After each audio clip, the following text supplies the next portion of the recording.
You know, Sharon mentioned one thing to me, maybe I can clarify, or maybe I don't quite understand, but she mentioned that somewhere along the line when these people are notified that they're going to get a tenant-based voucher, they end up coming down and they're getting a project-based voucher. And once the people, let's say, are in a project, can they ever move to the next step to get a tenant-based voucher to move out of the projects and then, you know, go on to outside housing with Absolutely. Section 8? Yes, absolutely. And you're sharing, I think you were saying, if I may, what you're finding from the people you're talking to, or firsthand, or what have you, that that's not the case. I think this is what this whole argument or discussion is all about at this stage, and I think her fear is once we pass this tonight, if we do pass this, her concerns are going to fall on deaf ears because you got what you wanted. So, and we don't want to jeopardize funding for any other projects that this could entail. So I think to try to maybe move this along as part of the record, I think the Housing Authority should address the concerns at a committee level, not in this full council, prove to her or explain to her how these people can get from a project-based voucher to a tenant-based. She's saying it's not, and I don't know if that has to be tonight, because it is, you know, but I think that's your concern, Sharon, and it should be our concerns, but I don't think at this stage we should hold up funding, blow a deadline for a lot of other needy packages. So, you know, Sharon, would that work on that side? Ms. Stewart? If we can get an agreement, because like I said, we have people who have written letters trying to move from one project to the other so that they can get in line to get the right Section 8 so that they can be in the to buy the house program and everything else. And all the letters, I've typed letters for people to go on deaf ears. Nobody cares. So these people are stuck in the project, and that is not where they want to be. And I want to know what's going to happen to these people. Did you have a question for Mr. Law, or was that Mr. Watts? Yeah, and I agree with Jerry in the regard that we want to make sure that citizens are not getting one-way tickets. That they should, you know, be handed transfers at some point in time, that they don't get stuck in one place. And it would be interesting to find out, I don't sit on the planning committee, to find out what that process is for individuals who get these tenant-based vouchers, and what's the process for them to be able to move to Hawaii if they want it. You know, so I think that we have a responsibility to, again, to protect the most vulnerable citizens that we have in our city, and make sure that we improve the quality of life for them.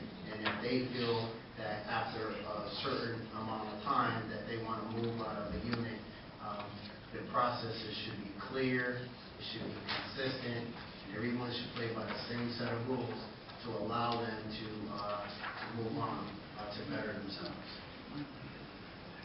Mr. Hempstead.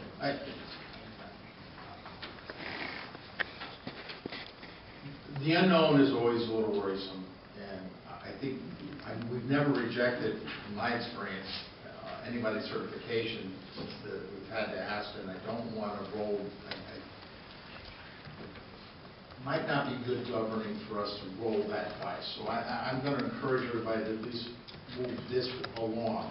But with that, the assurances, both in this position, the chairman of this, that this item was on our discussion to go further deeper into for our planning committee. You have my promises. I'm sure the mayor at some point will probably start meeting with some of the commissioners on the Housing Authority to address some of this. I mean, maybe we can all get together in a room and have a discussion. I'm very much for that. And I think you're going to be cooperative because, let's be very honest also, too. If your eyes or anybody else's eyes missed the bite of the apple this year, they have to come back again next year. So there is certainly, I think, just assurances by that alone, this process, and the process is a federal process with deadlines and how they have to advertise and how they have to make sure that when this is done. And usually we get notified before even into that when they're going out to advertise for bid. So we'll make sure it's on the agenda. It'll probably be again on February's agenda, and then probably, somehow I don't think we're going to get to resolve in 1 month, but consider all the business. But you have my assurances. Mr. Sims? Thank you, Mayor. Doug, I agree with you, and I know Mr. Law for many, many years, but I would like to see that process move a lot, or be a little more transparent early on. Instead of waiting until, December, January, maybe, have it come before the council, maybe, November.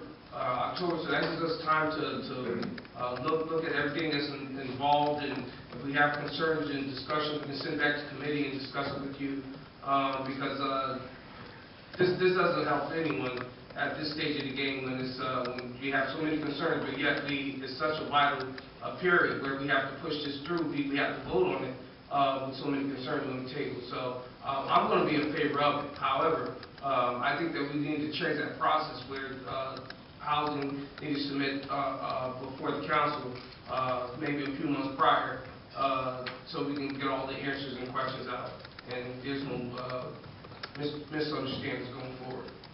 I would like to suggest also, if I might, Councilman, that we set aside some time to sit down so we can walk everyone through the process, so that you will have that information well before, and just have a little training session. Because it's a hard process that we have to follow, notices that we have to follow. We have the community meetings with the representatives, and so it's quite a bit to it. But I would also, outside of a committee, at any time in the evening, that I can come and we can just walk through step by step the entire process and how we get to where we are. Thank you. Ms. Bowman and then Mr. Gilman. And this is something that I'm going to ask a question, and you guys can discuss it in the committee. You don't have to take up the time now. But I was just wondering why you're going to you're trying to go from Section 8 to project based. I don't know if you answered that question. And I mean, is it a lack of affordable housing or housing where the Section 8 vouchers can be used, or is it saving someone money? So More money. I just don't know what. More money. More money. More money. Okay. All right. Mr. Gilman. Yeah, I know you're constrained by the federal requirements, but I agree with Mr. Sims. No council member likes to be backed into a corner when they still have questions. It's the last thing we want to do. And often, I'll be honest, often the only way to deal with that problem is to eventually at one point say no, and regardless of what the repercussions are, how devastating they may be. So whatever you can do to move your calendar back, because we find ourselves dealing with this question in the middle of winter, and it's very, very difficult sometimes to have consistent meetings. We have holidays and everything else.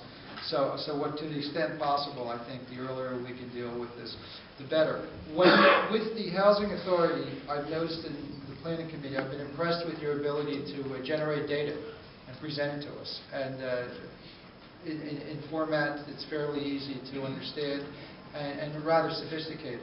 So what I would like to see in relation to this discussion, if you have it, the next Planning Committee meeting, or no later than the one after that, you can provide us what you just meant. First of all, what you just mentioned, a little bit of a walkthrough on how this process works, but also the data you have on mobility, okay, housing mobility, especially as it pertains to the vouchers and the different kinds of vouchers. And I have some questions in my mind also. What are the advantages of one kind of voucher over another? I'm not quite sure the restrictions on one kind over the other. How you transfer them? What happens when a person finds himself in emergency situations and things like that. So I'd like to see the data.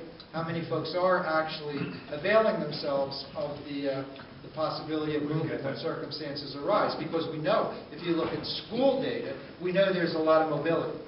If we're finding there's not a lot of mobility here, maybe we do have a problem. Maybe we don't, but it would be nice to see the data. Having no other questions, I want to thank the caucus for bringing these issues out and for being concerned about the people that you represent in your area. And thank you to both sides for vetting this issue out, getting all these issues out for not only the public, but for us to understand the whole process. So, hearing no further questions, no discussion, I'll take the vote. All in favor? Aye. All opposed? Abstentions? One abstention, Ms. Bowman? Thank you. Thank you. Thank you. Mr. Mayor, Thank you. Next item. Mr. Mayor, just one second, if that, for our 22nd meeting, if there are any questions that were asked tonight that you can provide further information for our 22nd. For the 22nd? Well, February? Excellent. No, of January. Oh, January. I'll give you the details tomorrow. We can. We can get it. Mr. Hempstead, we could add that to the agenda.